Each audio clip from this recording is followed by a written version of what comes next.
Sandy, welcome. It's an absolute joy to have you all with us remotely. You don't need me to tell you, this is an incredibly challenging time for one and all. One of the things that we are certainly learning about is how important community is at this time for each and every one of you. And we are very fortunate to have built this global community.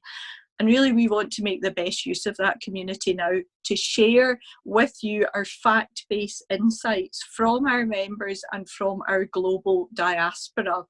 We started this last week and we had great insight from Tom in Beijing, and we will certainly be going back to Beijing for further updates. This week we are delighted to have SBN Ambassador Sandy Donaldson join us, and we'll hear more details and insight from Sandy in a few moments. But we also want to continue to amplify the story of Scots business leaders from Scotland during this time.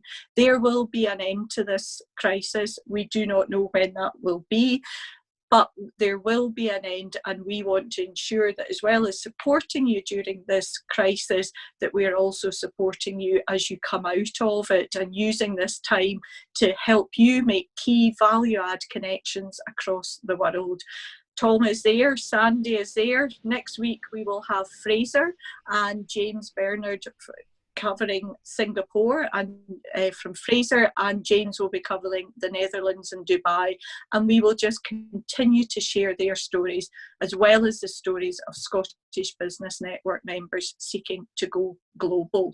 But more importantly, at the moment, we're sharing stories of our members who really are at the forefront of providing support during this pandemic.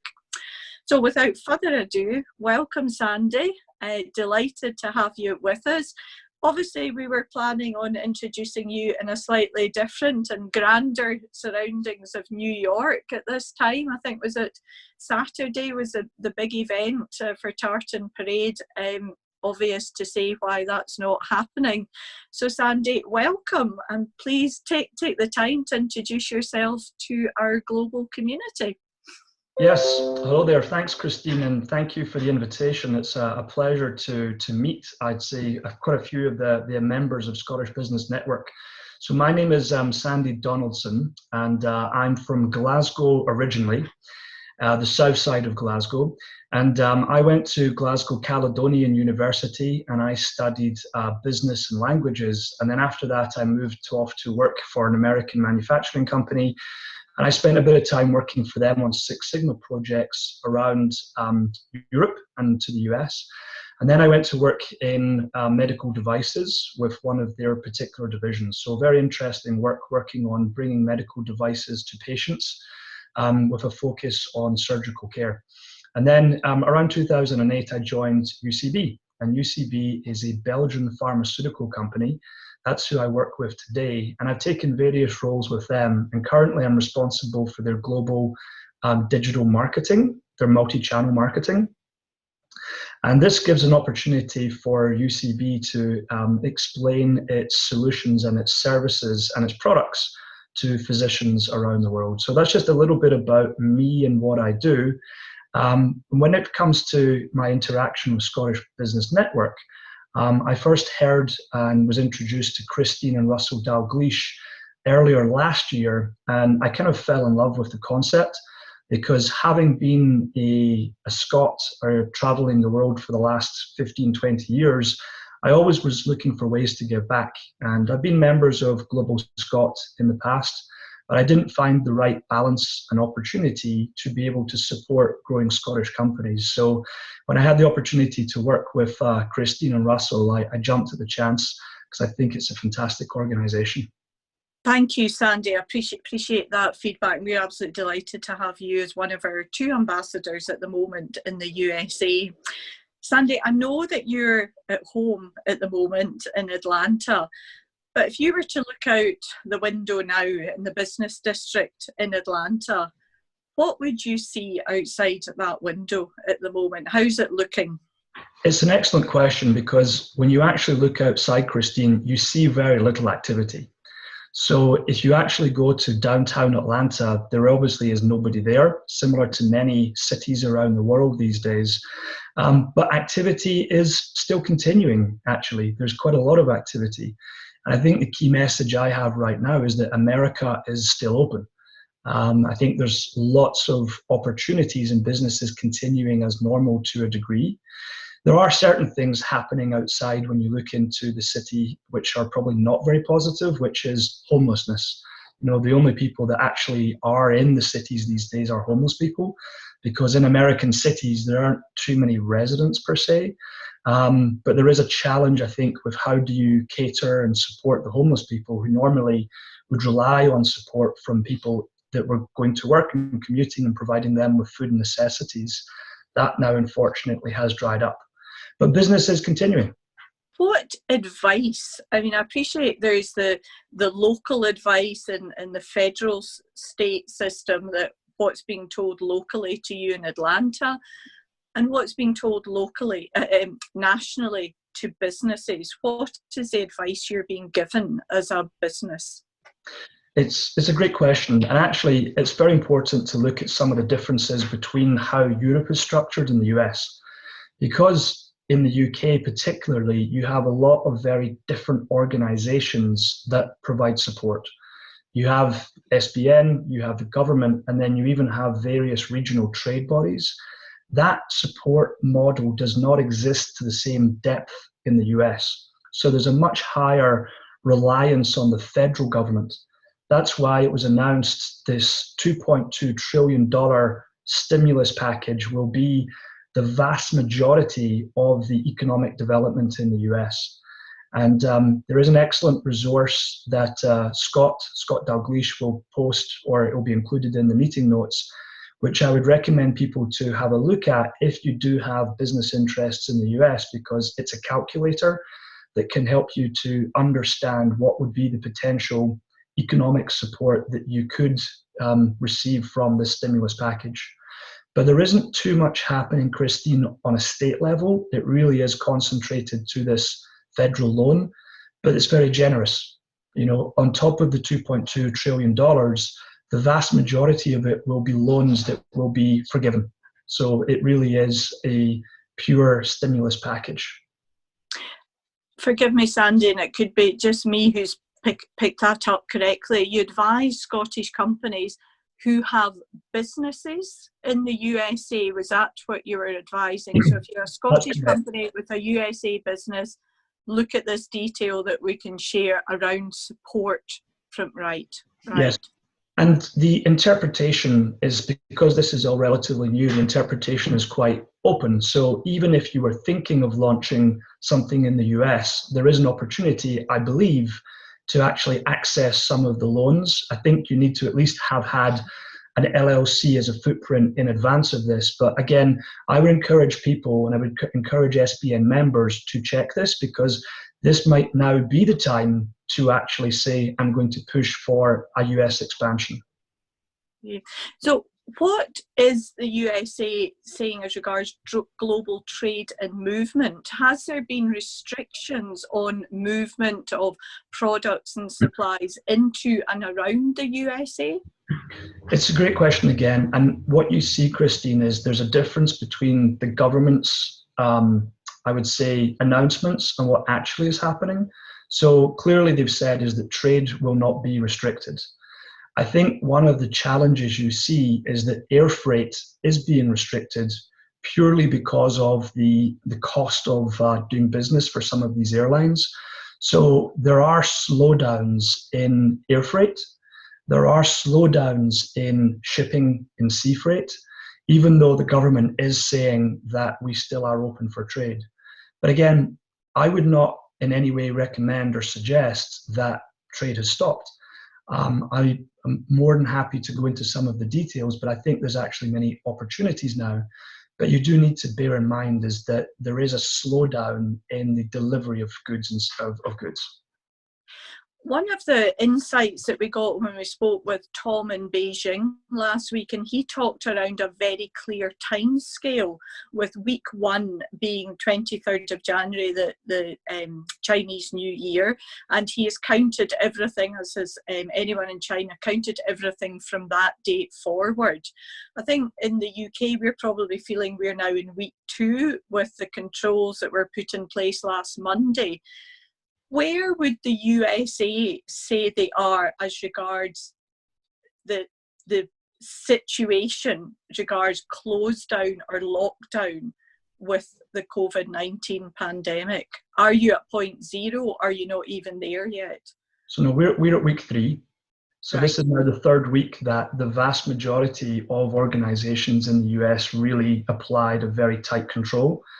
And I think similar to many of the other countries, we don't know where it's going to end. So I think that there are 3 very important milestones that need to be considered. Number 1 is, where are you, or when does things actually start? When does that very serious, I would say, approach to COVID-19 start? The second is that estimation point as to where it will end. And right now that varies greatly, and everyone's trying to understand that. And it ranges, certainly in the discussions I'm having with medical professionals because of my role, the estimation is somewhere between the end of April and the mid of July. But the most important one, I think, Christine, is at what point do we assume the new normal kicks in and business changes? And certainly in the pharma world, I'm aware that there are some large pharma companies have now turned around, and because of all the sales reps we have, they've stopped their sales reps seeing doctors, and they've actually identified a date for the new normal, which is the 1st of January 2021. So some pharma companies have made a commitment that they're not going to send back in sales reps to see physicians until next year. So those are the 3 dates which I think are key, and I think that latter one is also very important for SBN members to think about, which is the new normal. What is that going to look like? How can we prepare for that? And when do we think that we can start to get solutions ready for it? You're giving great advice to our members and looking at this market. What would your advice be to our members who have relationships with individuals, be they agents, distributors, or just good business relationships in the USA? What advice would you be giving our business leaders during this time around ensuring that relationship continues? Well, I don't think there should be any hindrance to that relationship whatsoever. I mean, we live in a flat world now with digital, and there's every opportunity to connect. So I think the connection has always been here. This ability for us to now talk on Zoom or various other platforms, I think the key differentiator, and what I would be encouraging the SBN members and all Scottish companies to do, is to ensure that their mindset is still very positive, and to encourage those agents and those connections and those distributors in the US to remain positive.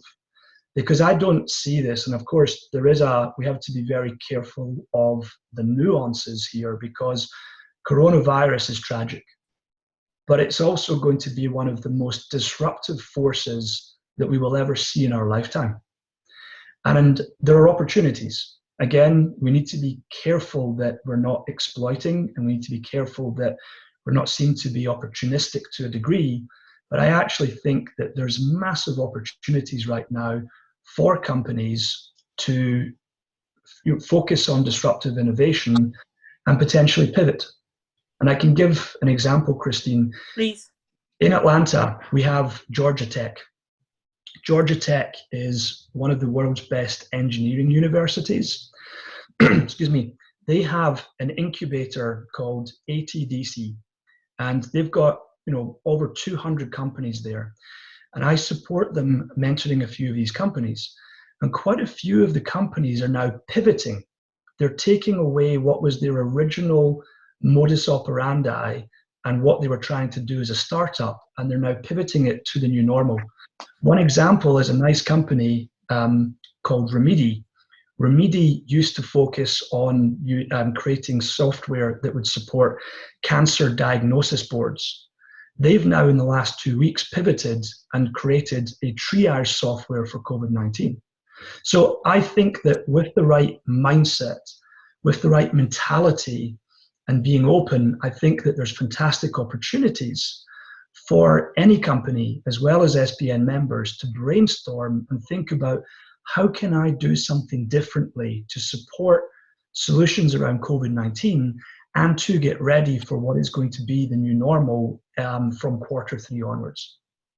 And where would you advise companies to look for? I stress the point again, fact-based insights, and you've given a couple of comments there around it.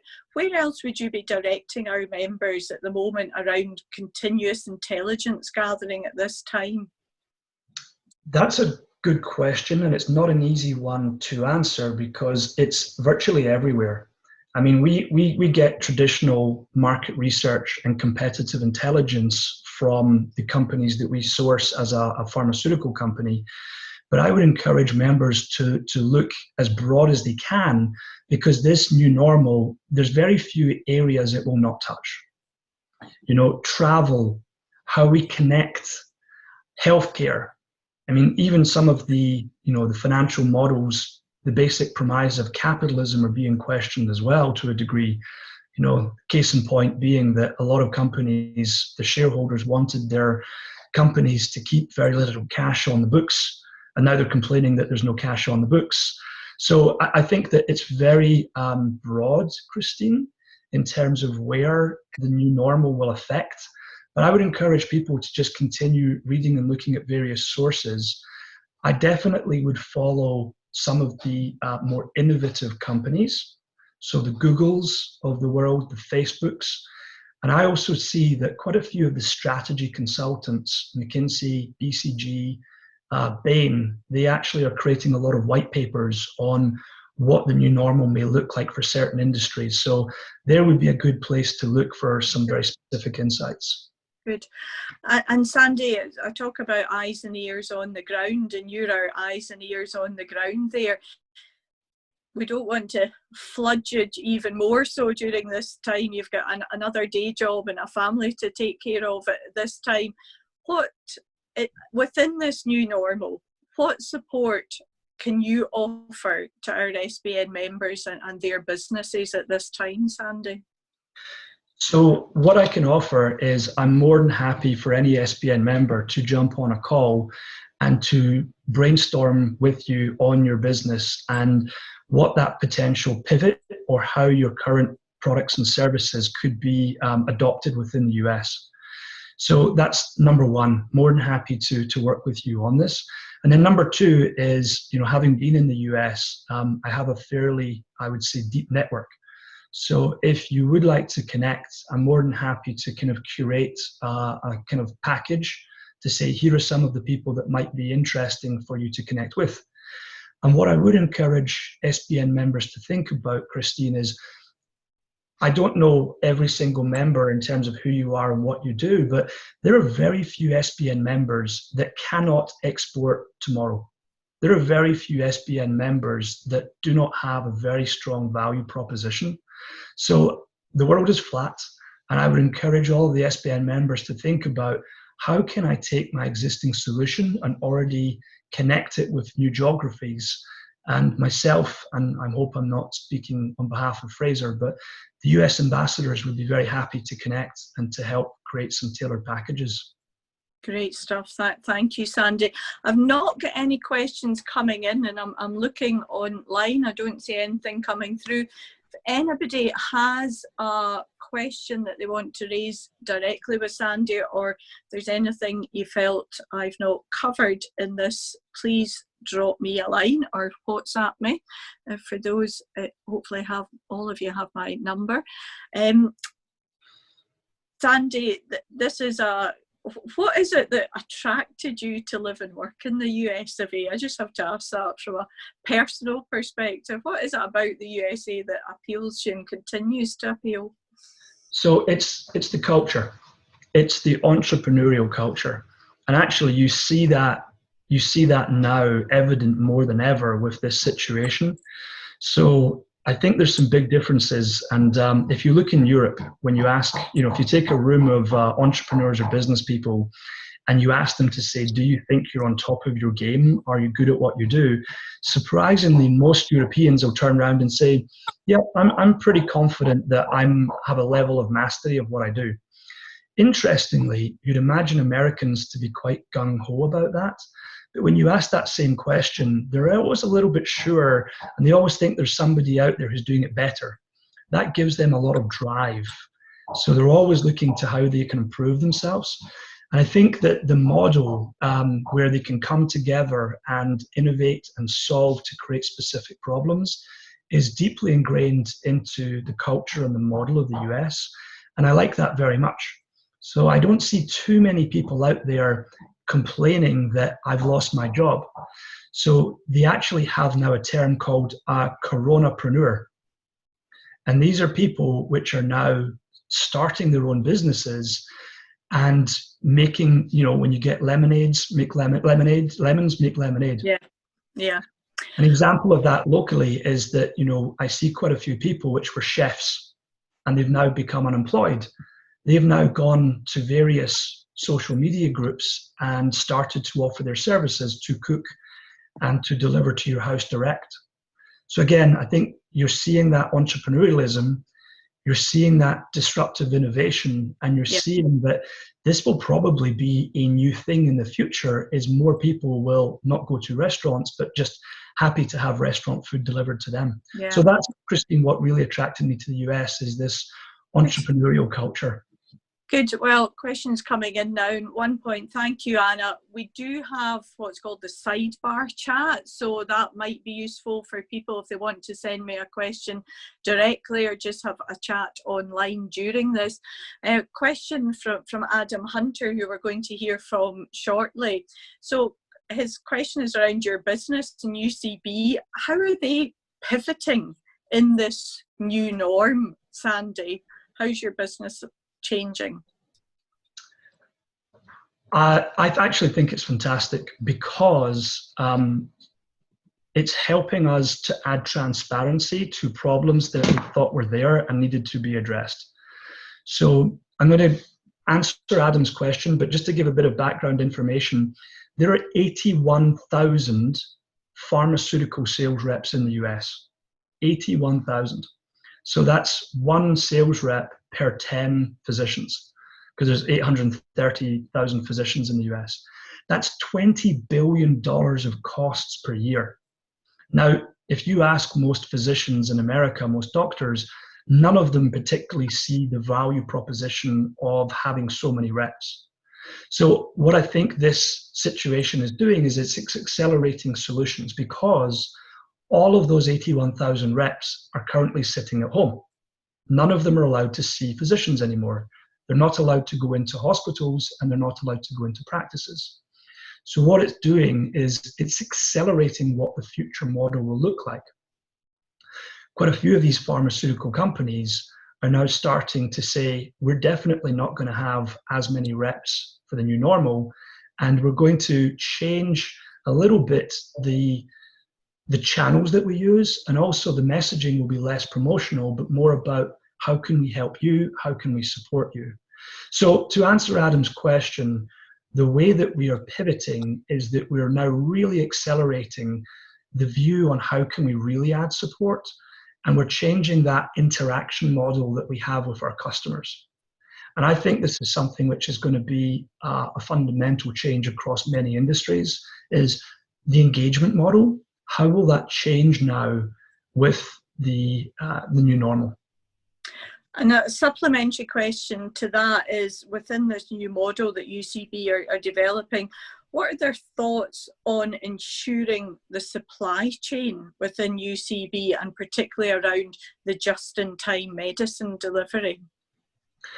Well, from a supply chain point of view, and again, I can only speak really for the realm that I'm focused on, which is digital marketing, but my understanding is that we actually have a very good supply chain and we have stockages. I think that the question mark may well be, once it leaves UCB, and it's then into the distribution network, there might be a few more question marks. But I don't have enough data there, Christine, to be able to say whether that is or that's not a problem. Certainly from what I see from my own personal experiences is that there isn't an issue in getting access to most medicines. Well, thank you for that, Sandy. I've got no further questions coming in. Oh, hold on, I do. Thank you, Rebecca. Sorry, you mentioned travel, asked about continuous intelligence gathering.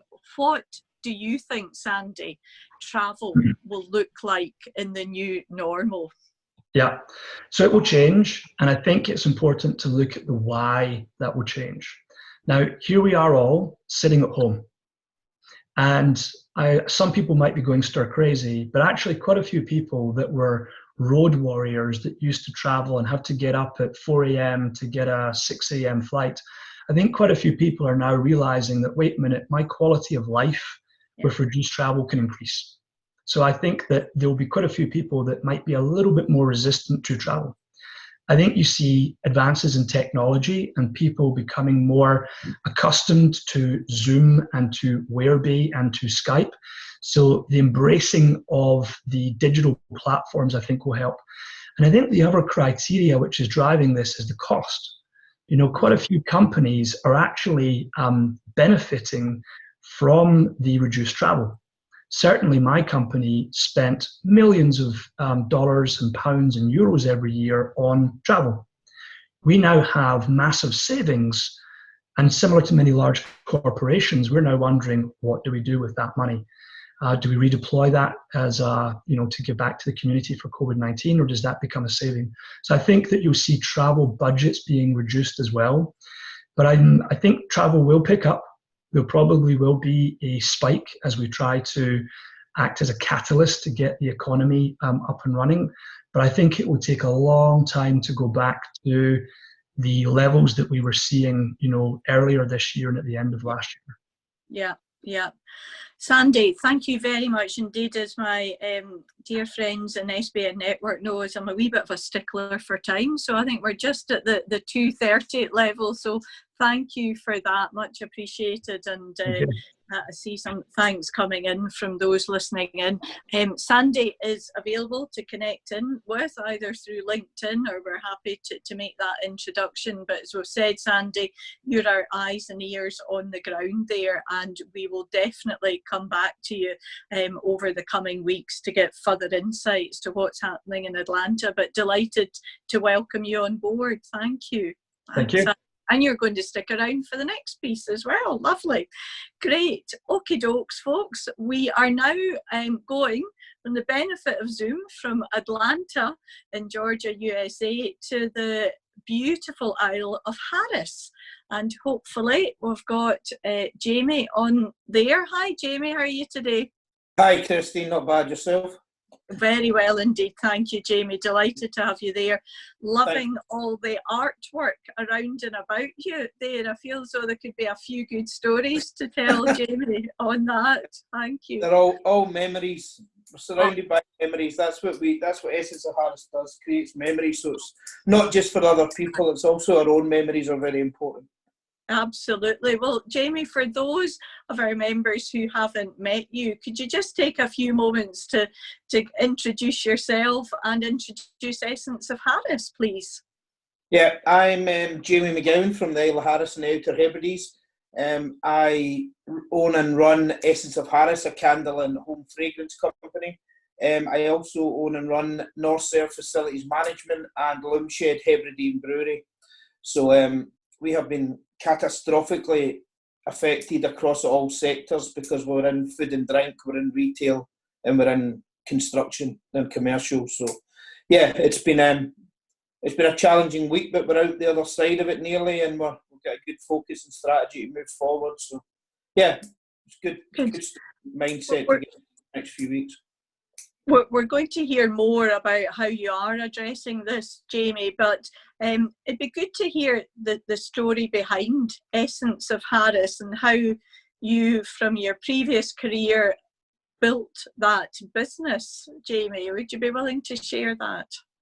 Yeah, I mean, Essence of Harris was born through a a sort of chain reaction of passions that I had from one thing to another. I mean, I used to run I worked overseas for many years for the American government, and then after that I came home and I came to Scotland, and my friend had a problem in the Isle of Harris running his hotel, so he asked me, can you come up for a month and help me to get this place on track? It's a shambles. So I came up to Harris to help my friend for a couple of months in this 4-star hotel on the island. Ran the hotel for a few months, and then I liked it. Said, I'll go back to my life in a few more months. So then a year had passed, and then 2 years, and then 3 years. And then I met which is now my wife, Deanie. So decided that it was becoming more settled to island life and staying here than chasing money, basically, because I was a self-employed contractor when I worked for the Americans. So we set up, and I was working, and we work in the hotel. We're getting a lot of interaction with people that there was no availability of car hire on the island. So I thought, let's start a car hire company, but we never had the money to buy the cars. So I thought, there's also no window cleaner on the island. So on my days off from the hotel, I started cleaning people's windows. And that's how North Surf Facilities was born. We then started, from then 7 years ago, we started cleaning windows on our days off. Well, I started cleaning windows on my days off. And then people started asking us to cut their grass and paint, etc. So I started doing that. So within 3 or 4 months, I stopped working at the hotel and was doing that full time. And then from then till now, that business has built up because we'll get lots of large scale contracts with a lot of the different facilities managements. We take care of police stations, fire stations, co-ops, and various businesses throughout the Highlands and Islands from Perth to Orkney and Shetland. So now that's got about 150 subcontractors and 10 full-time staff doing facilities and all different types of the being and what it is. But when we first started doing the windows and I started to get some money behind me, I then wanted to do my original passion, which was getting some cars on the road, to start a car hire company. So I went away, bought 2 cars, came back to the island, and Isle of Harris Car Hire was born. So at that time, there was a wee shop on the main street that became available. So we managed to get hold of the person that owned it and said, can we get that shop? We'll rent it off you so that we can start our own car hire business, and we'll have somewhere people can come and sign the paperwork, get the keys, etc., etc. So on the background of that, myself and Deanie had a real passion for candles and different things like that, but it never came into our head to have a candle company or anything until we had this shop, this little office for the cars, and I thought, this is too big for just handing keys over. So then we were on the beach one day down in Hushinish, and we were talking about what can we do that's different that nobody else is doing in the Outer Hebrides. So this is how life has got a way of, if you stay true to your journey.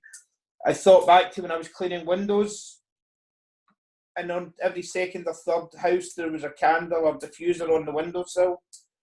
So then it was Bouvic originally, wee shop, because it was a wee shop. That was the Gallic company it was called. Then Bouvic, which is now Essence of Harris, was born, and we set about 6 months teaching ourselves how to make candles, be sustainable as we can and be as authentic as we could, and also to get the story of Harris and the island out here, because Harris is a very, very, very special place. And if you can't evoke the memories and create a passion for people to come and visit such a remote island as this, then, and also one of the only places in the world that doesn't have COVID-19 at the moment. We're still COVID-free at the moment here on the island, you know. So we have built a business and a story through the culture that we've created, the team of people that's behind us and beside us every day, and basically just our willingness to change and develop and introduce new things like our own Essence of Harris tartan, our bath and body range, etc., etc. We've grown, and working with fellow SBN members like Claire at Prickly Thistle, she designed our tartan with us and built in a beautiful story behind it about the thread count being the GPS coordinates of the island and everything. So it's all about the reason that our businesses have grown and we have got relative success over the last few years, which is because of the community and the culture that we've created. Sure. But also, and it frustrates the hell out of me when I get everybody over the last couple of years phoning me, can we get an interview? Yeah, I want to know about the barriers and the boundaries and the negative shit to do with living from an island. We don't have it. It's our biggest selling point. Yeah. This island is our canvas, that is our passion, that is our story. That is what makes us different from everybody else that does what we do. Yeah. Because we are here, we are facing these challenges every day, but we're not moaning about it. We're getting on with it, and it's adding to the experience of people. People are contacting us recently, and it's amazing the support that we're getting online for people. And people need to support Scottish companies just now. We need to be strong. We need to come out the other end of this. If we lay down and die, we are not a nation of people that lie down. We're a nation of fighters, and if we give that up now, where are we going to stop? So we need to get up off our bums and get focused again. And what are you doing around that? You have a particular story as to what's happened with you in the last 3 weeks, Jamie. Could you share that with us, please? Yeah, well, I was in Glasgow. Well, I was in Edinburgh the week before. 5 weeks ago, I was in Edinburgh, and I went into a shop, and they had hand sanitizer. I went into 2 shops, and they have hand sanitizers in the shops, and I thought, this is starting to pick up momentum. And I had been in China last November. I had been in New York in February at the trade show in New York there. So I was hearing a lot about it, and things were, China obviously it wasn't there when I was there, but when because I was back, it's fresh in your mind, So then when I seen the sanitizers about, I went to Glasgow the next week. I went to a couple of supermarkets just to do a bit of due diligence to see what sanitizers were like on the shelves and things. 3 supermarkets, none of them had any of it. So then I thought, I phoned the office and told the girls to order some sanitizer gel from overseas. So we ordered a 175-litre drum. We still haven't received that drum. Then I came back and I was getting frustrated because nobody in the island had it. None of the police, hospitals, nursing homes, vulnerable people, nobody had any on the island. So about 10 days ago, I done a list for myself. Ethanol, Harris Distillery, who uses glycerin, who uses hydrogen peroxide. And I done a list, and I got to the fish farms. One of the fish farms used hydrogen peroxide to clean some of the fish. So I got in touch with them, told them what I was planning to do, make sanitizer. They gave me hydrogen peroxide. Went down my list, who uses glycerin. I ended up at bakeries, got in charge with Stack Bakeries, asked them if they had any spare glycerin. They only had 12 kilos at the moment. And remember, hydrogen peroxide and glycerin is unavailable on the website by this time already 2 weeks ago. So got in charge with the bakery. They gave me the 12 kilos that they had. They have now subsequently ordered me a full pallet of glycerin, which arrives tomorrow actually. We pulled that together, spoke to a label manufacturer in Stornoway. He ran off the labels for us. We were running short in bottles. We spoke to the Highland Soap Company. We bought all her excess bottles off of her as well. So we pulled together and that's what the Islanders do best, as many people know from the Highlands and Islands. We pull together our resources and make a strong foot forward to do the best possible. So we've supplied thousands of bottles and big bulk packs from not just supplying the island now. We are sending it to the Beatsons charity in Glasgow. We've sent a 25-litre drum down to a nursing home in North Hants that were absolutely desperate for it. So we have changed our business and pivoted, as Sandy said, to doing sanitizer. We're now still giving it away to the frontline staff plus vulnerable people on the island and afar. But commercial businesses that are looking for it, we're charging them £10 a litre, which is fair. I see some people, as Sandy also touched on, profiteering off problems like this. There's some people selling 25ml for £5.25, which is £210 a litre, which is an absolute disgrace. Our £10 a litre to businesses is covering bottles, labour, and basically the alcohol that we need to buy off the distillery to get it. This is not a profit-making exercise. This is just an exercise of unity and showing that if we put our best foot forward, nobody will forget you. And already the momentum picked up off that. We had STV contact us, and as of tonight at 6:58, we'll be featured in a TV programme, a TV ad that's going to run for the next 2 months, thanking various different Scottish companies that have stepped up and helped in these trying times for everybody. So karma's a very, very big thing in my mind, you know. Absolutely, Sandy.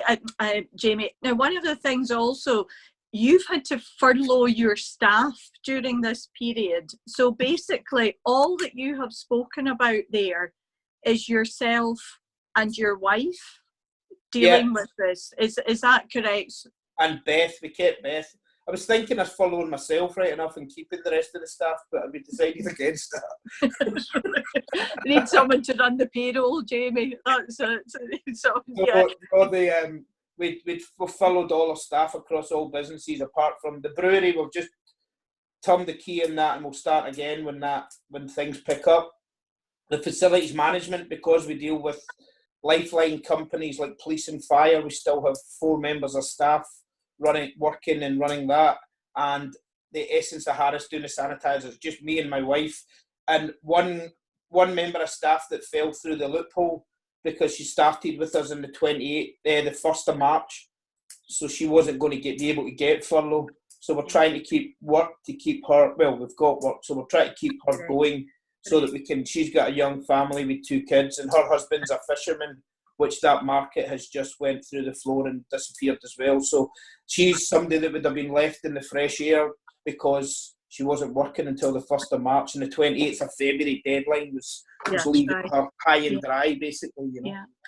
So Jamie, I'm going to ask you to do your ask, and I've also got a question coming in as well that Sandy's raised. So your ask to the SBN community at the moment, Jamie, is? To the SBN community and their further network is support Scottish businesses like myself. We are still selling online. We're still trying to function. We are seeing a way out of this. Yes, our business will be different, but we need to get behind Scottish businesses like, off the top of my head, myself, Prickly Thistle, Scottish Soap Company, different companies that work and are unique, you know, Graham at the Glencraft Beds, these different companies that rely on you guys to support us, that would maybe go into Joe Malone 6 months ago because they're looking for a name to stand beside quality and a brand that supported the country and people at the time of need. We need to back our own Scottish companies that are born and bred here so that we can have the power and the agility to then move forward and export again. And the important point is there, Jamie, is that you have stock, you have the Essence of Harris stock there, be the diffusers, the soaps, etc. And by buying that stock at the moment, we can help you, because that then helps you finance what you're doing at the moment. It's no way 100% financing it, but it gives you support to allow what you're doing. 100%, yeah. We can only we're not making candles and diffusers or soap, bath and body. We're still doing soap, obviously, because that's a big demand for people at the moment as well. But we're not making anything else at the moment. Everything we're getting, we're bringing the money in and we're turning it round. I was on the phone all day yesterday trying to source bottles and pumps. I managed to get them from 2 different sources due to my LinkedIn network. It's all about our network. It's all about being there for each other. I'm taking a call. Russell's taking a call with me every Sunday. We touch base at 6:30 for 20 minutes to chew the fat and get a strategy in place. You know, we need to be there to work for each other, because the one thing that is guaranteed is there will be an end to this. Yeah. You know, and we can't flippantly take it that, this is very, very, very serious and will change our lives forever. But there will be an end to it, and we can't let the economy totally crash. Correct. Now I'm just going to go to a question, the piece that we're doing. So Sandy has brought up, have you any USA brand ambassadors at the moment? Because Sandy's pointing out they can connect you with a number of Scots and non-Scots with large social media following. Okay. How are you around that at the moment? Yeah, we don't have any ambassadors over in America yet, but we do have quite a few stockists. We showcased for the first time at New York Now in February, and we were actually coming to showcase at Atlanta in July, and then we were back to New York in August, and we were doing that for the next 24 months. We had a plan to do 8 different trade shows in America over 2 years, so it was 4 in Atlanta and 4 in New York. So anything that you could do on the ambassador front's a big help to get us out there. We were actually about to feature in Martha Stewart Home Living in June. We were having a feature in there and Elle Magazine in August. So that'll obviously be up in the air now, I would imagine. But you can always live in hope that these things are retrievable, you know. Absolutely. Well, let us put you in touch directly with Sandy after this call, Jamie, and we can take that further. We also had an update there from Anna MacDonald from the Association of Exiled Scots. If you get a minute, to all our listeners today, have a look on Instagram around the Isle of Harris distillers. Through the support and the connection that Isle of Harris distillers have with the Association of Exiled Scots, they were able to put up a really great short video clip about making, I think it was sours or cocktail mixes during this time. So it was a gin sour, thank you, Anna. So what you can see there is how coming together with the cultural and creative side of the Association of Exiled Scots, and that's Anna and Ainsley, they were able to put out this video to a wider community. Yeah. All of us have a wee look at it, have a look at it, and if anyone wants to pick up directly with Anna on that, particularly, as you say, Jamie, if we've got a product or a product that just speaks of Scotland, Anna and the team there are really willing and able to help you. So thanks for highlighting that one, Anna. Jamie, I'm going to move on to the next update, and it's from Adam at Hunter. But in the meantime, you're there, you're available, you're seeking support, and the ask that you have made is remember the essence of Harris, a product that you're willing and able to share with the wider community. By supporting that, we are supporting you in your frontline efforts in addressing the key concerns that a number of businesses and care homes have regarding hand sanitizers. So we're directly supporting you. Yeah, and like ourselves and Isle of Harris distillers have came together in this to make that come true and make it happen for people, because with us being, people in the mainland can't get it. If we couldn't get it, there was no chance of us getting it here. So we've just put our heads together. When I went to Simon Ellinger with the idea, he was very happy for me just to go ahead. They said they would support us with the alcohol. Just go ahead and get everything. I just went ahead and got everything organised, and we just move forward. But yeah, you have to, not just us, all Scottish brands that do quality products, get behind them, give them an opportunity to have a new breath of life at the other side of this. Brilliant. Jamie, just in the meanwhile, again, feedback from Sandy, I'm just going to read it out. Quick suggestion to everyone in retail, reach out to the Scottish celebrities. I think you had Lorraine Kelly. Did you have an update from Lorraine at the weekend, Jamie, as well? She comes here quite frequently, so we know Lorraine quite Lovely. Well. So, Sandy saying here, send out some of the product. I saw another Sarah Harron doing that with her handbags recently. He's also saying directly about Craig McGinley, the Outlander actor, who I'm sure is well linked in with our dear friend Claire, who's on the call at Prickly Thistle. He's apparently posting multiple times a day about the need to wash your hands, and what better than through a great Scottish product such as yourself. Jamie, as always, inspiring to speak with you. Thank you. You can stay well, and we will keep in regular touch with you. And any of our members who are not already connected with Jamie, please just ask and we'll put you in direct touch with them. So I'm now moving over to, you're welcome, Jamie, to Adam Hunter here at We Are Phlo. Hello, Adam, in Edinburgh. Hi everyone, how are we doing? We're good, Adam. How are you today? I'm good, thank you, I'm good. Good, delighted to see you. Adam, first of all safe and well in your side of the country in Edinburgh?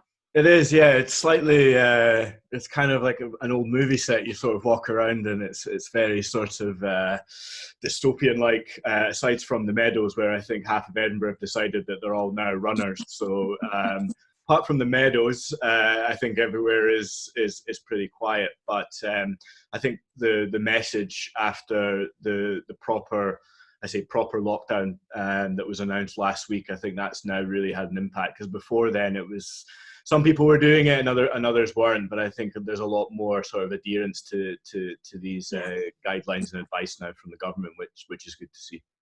Good. Adam, just take a wee moment to introduce yourself and introduce the business, our SBN member today, please. Sure.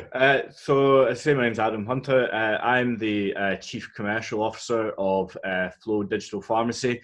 We're a real-time delivery pharmacy service. It's a bit like, we're kind of like the Deliveroo of pharmacy, but we also own the kitchen. My background is slightly different from pharmacy. I don't have any background at all in pharmacy. I was a corporate lawyer for a period of time. I then went to the US and studied at Babson College in Boston. And it was during that time I made the pivot away from sort of corporate legal M&A advice to working in businesses.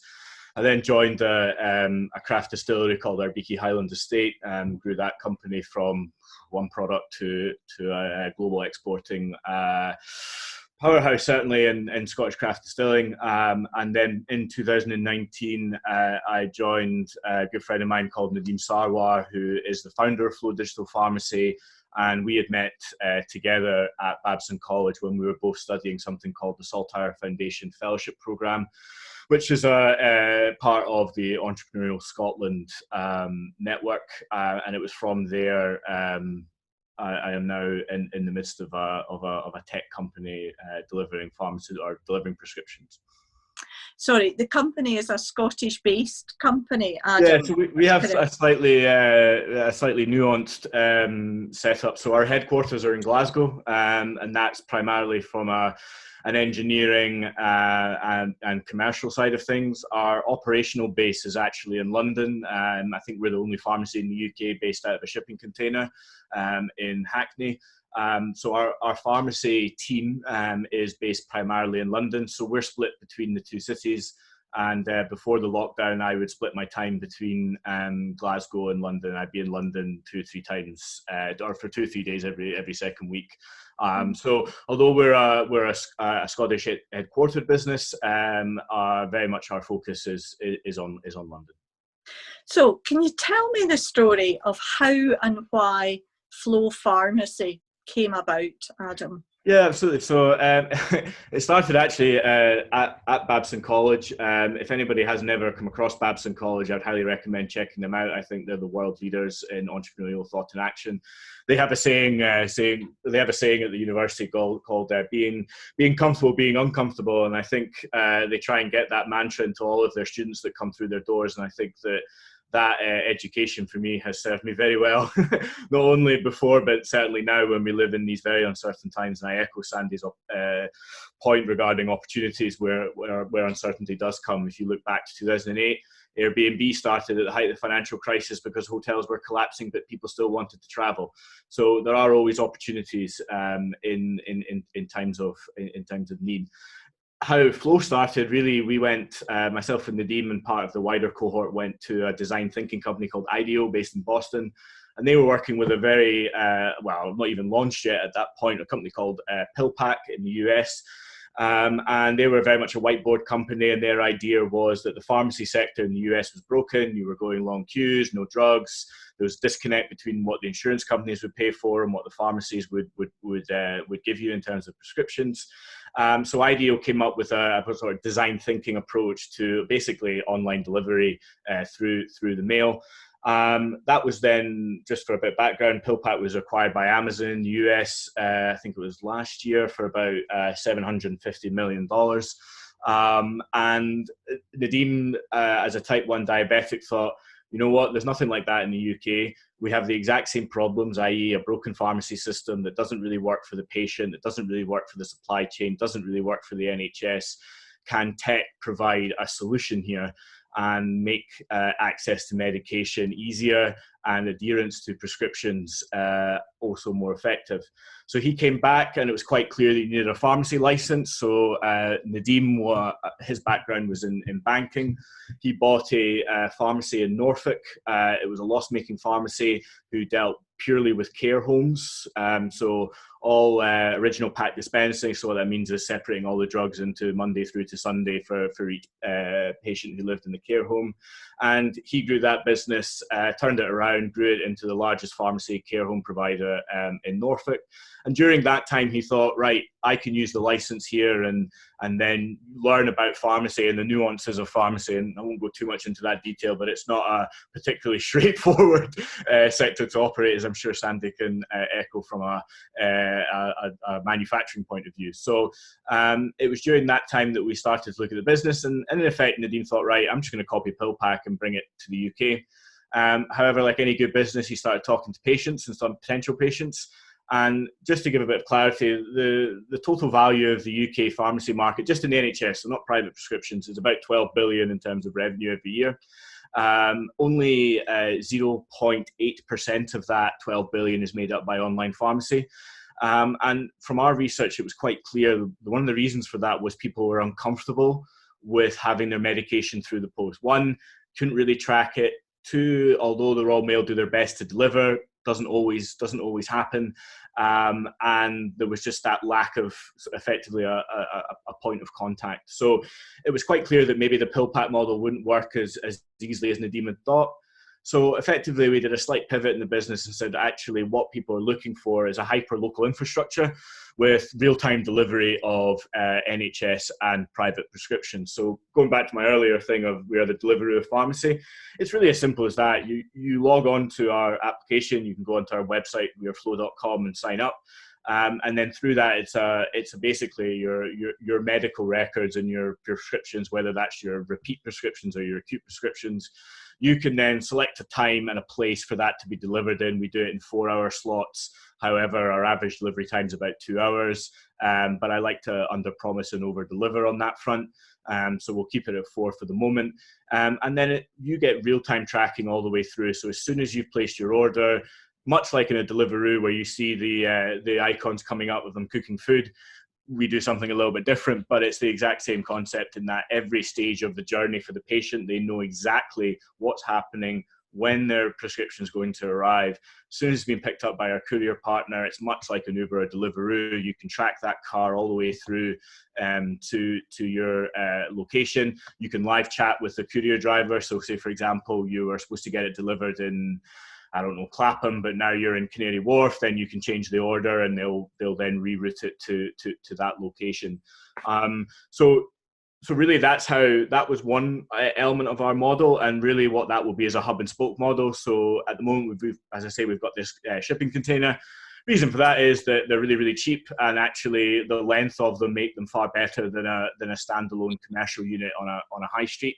They're also safer in terms of our security, etc. So effectively what we will do though is we build out, we'll have a central distribution hub somewhere in London, and then we'll have minor spokes that cover out the different pockets of London. Because really London, you can't treat it as one market. You have to treat it maybe 4, 5, 6, 7 markets. And then you have to be aware of the transient nature of the population. So they might work in London, but they could quite easily live in Brighton, Essex, or whatever. So that's really the kind of where we are with the kind of prescription side of things.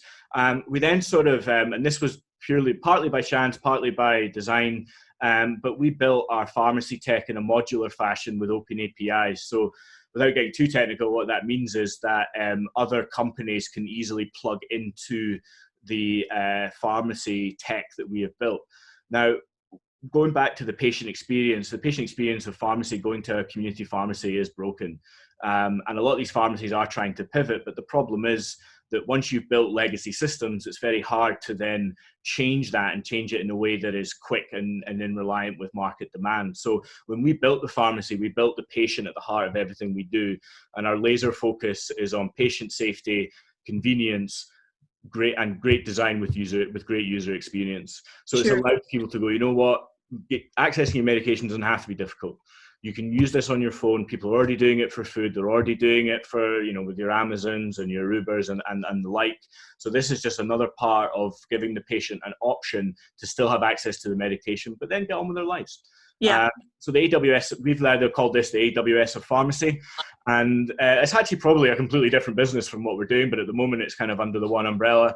And our idea there is to provide this tech infrastructure to other pharmacies in markets that we may not want to operate in, but they still have this demand for this real-time delivery model.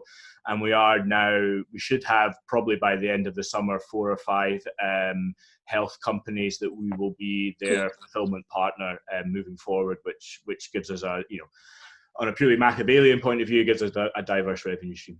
Okay, so just to clarify then, Adam, because of the electronic prescription service which exists here in England, yes, you are able to offer this online delivery service, both in a timed allocation in London, where you'd set up the prototype for this, and in an overnight service through Royal Mail to anybody else throughout England. And it's purely because of the electronic prescription service, which does not currently exist in Scotland, that you're concentrating in that market. Is that correct? Yeah, I mean, it's a mixture of the two. So we do have the electronic prescription service in Scotland. It's just a different variant of what the English NHS. So just to explain it, the NHS is not a singular organisation. It's broken up into the regions, and that's pre-devolution. It's always been like that. You've had NHS Scotland with its particular challenges, NHS England, etc. So when the electronic prescription service was implemented, Scotland actually did it before England, but they chose a particular way of doing it.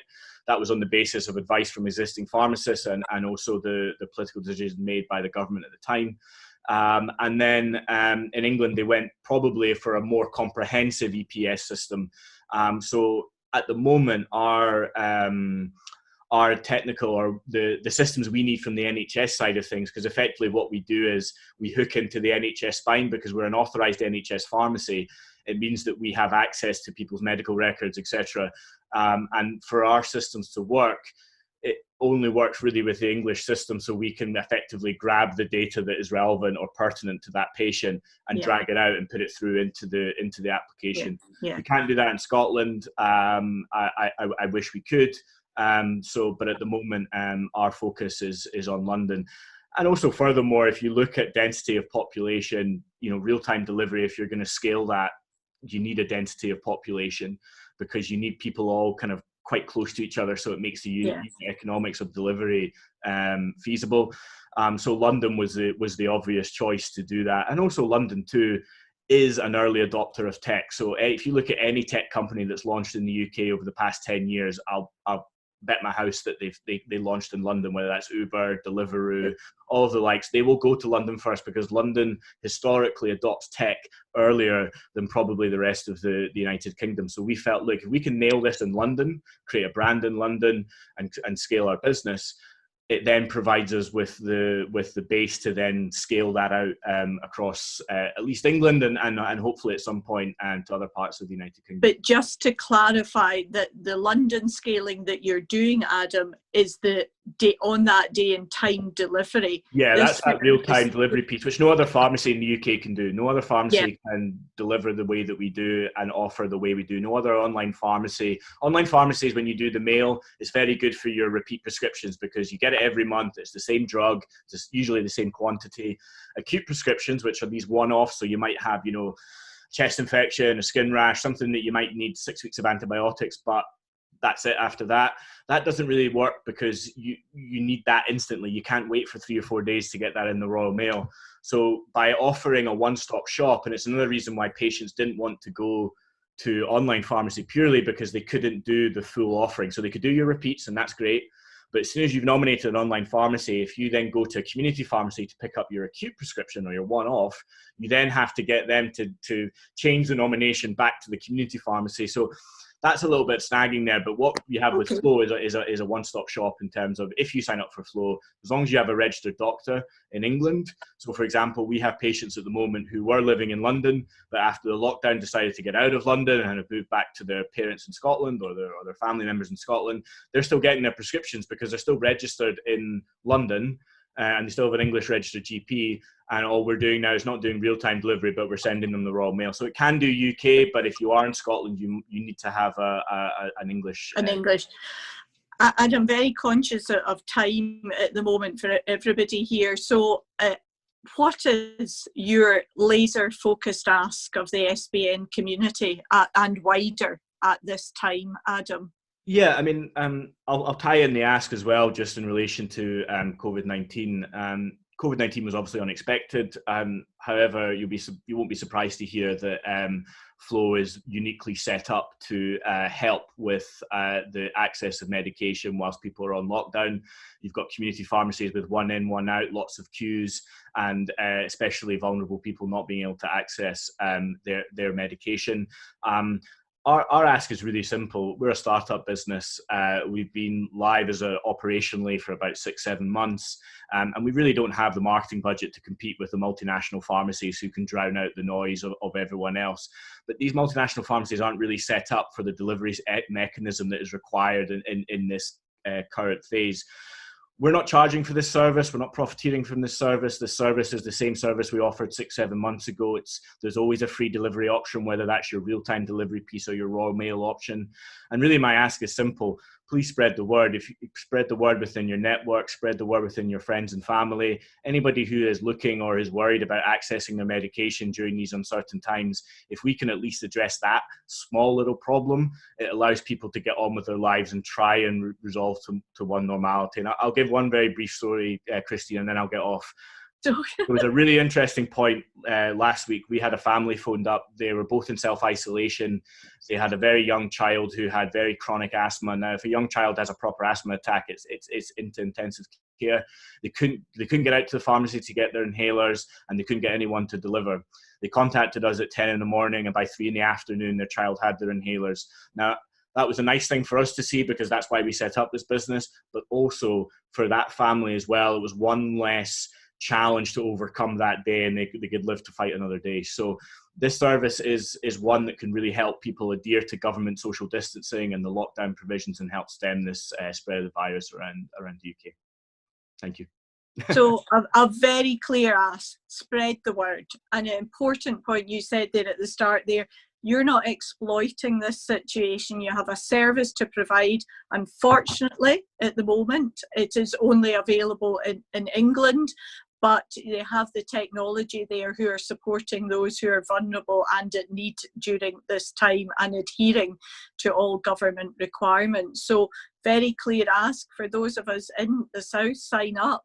And for others that we can spread the word within your communities and wider about this service being offered.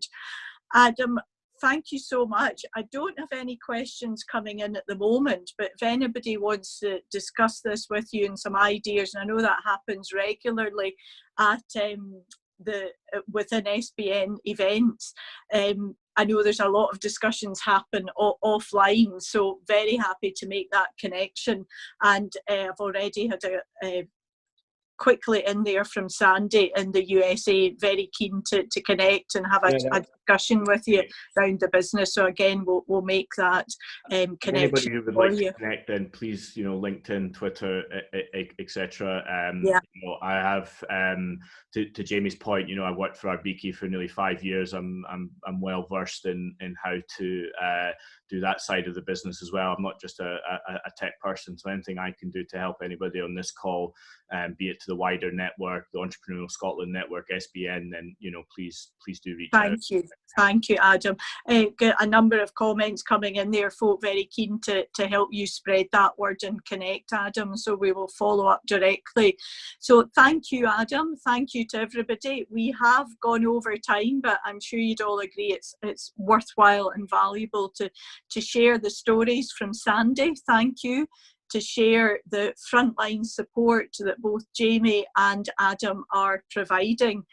So our aim is really to make use of this global diaspora that we have, provide you with fact-based information. Thank you for taking the time out of your busy and hectic schedules at the moment. Let's keep this community moving. Russell and I are available anytime for a blether, for a catch up, for a call, as Jamie was discussing. He's doing weekly with Russell. If there's anything else that we can do, anything we're not doing now that you think we should be doing, please just let us know. And in the meantime, thank you for your time. I look forward to speaking with you all next week. Thanks one and all. That's me. Take care, everyone. See you next week.